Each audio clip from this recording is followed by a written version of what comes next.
দাঁড়ান দাঁড়ান দাঁড়ান, এর আগে অনেকবার কাঠগোলাপ ক্যান্ডেলটা মেকিং দেখে ফেলছেন, সমস্যা নেই, আমারটাও দেখুন আর নিজের বানানো কাঠগোলাপ ক্যান্ডেলের ছবি অবশ্যই কমেন্টে দিয়ে যাবেন। এই কাঠগোলাপ ক্যান্ডেলের মোলটা অনেক সুন্দর আর এটার আউটপুটটাও অনেক ভালো আসে। তো শুরু থেকেই এই জিনিসটা আমি পেজে উঠাবো বলে ঠিক করে রেখেছিলাম, কিন্তু আমার পেজে ছিল না, তাই অনেকবার এই ক্যান্ডেলের অর্ডার আসা সত্ত্বেও আমার অর্ডারটা ফিরিয়ে দিতে হয়েছে। যাই হোক, এখন তো আমাদের পেজে আছে, অবশ্যই আমাদের থেকে অর্ডার করবেন। এর আগে আসা যাক যে আমি ওই দিন কেন এত ওয়েট কালারের ক্যান্ডেলগুলো বানিয়েছি। আমি নর্মালি ক্যান্ডেল বানাই সুন্দর গোলাপি কালার, বেগুনি কালার, কিন্তু ওই দিন আমার মাথায় মনে হচ্ছিলো যে কোনো কালারই আসতেছিল না, যে কী কালারের ক্যান্ডেল বানালে ঠিকঠাক হবে।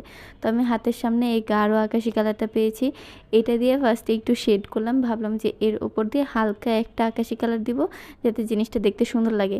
কিন্তু এতটা তাড়াহুড়ায় ছিলাম আমি সেদিন যে এর ওপর দিয়ে আমি আবার গাঢ় কালারটাই আবার দিয়ে দিছি। দিন শেষে কোনো শেডই আসে নাই, আকাশি কালার নর্মাল একটা কাঠগোলাপ ক্যান্ডেল হয়ে গেছে। সমস্যা নেই, এই ফ্রাইডে স্যাটারডে যখন আবার বাসায় যাব তখন ইনশাল্লাহ সুন্দর হলুদ আর সাদা শেডে একটা কাঠগোলাপ বানাবো। আর জার ক্যান্ডেলে তো অবশ্যই এটাকে বসাতে হবে। তো এটার আউটপুট দেখার জন্য আমি অনেক এক্সাইটেড ছিলাম। তারপরে যখন মোল্ড থেকে সুন্দর মতো এটাকে ডিমোল্ড করলাম, একটু প্রেশার দিয়েই ছোটাতে হয়েছে সত্যি বলতে, কিন্তু ইজিই ছিল।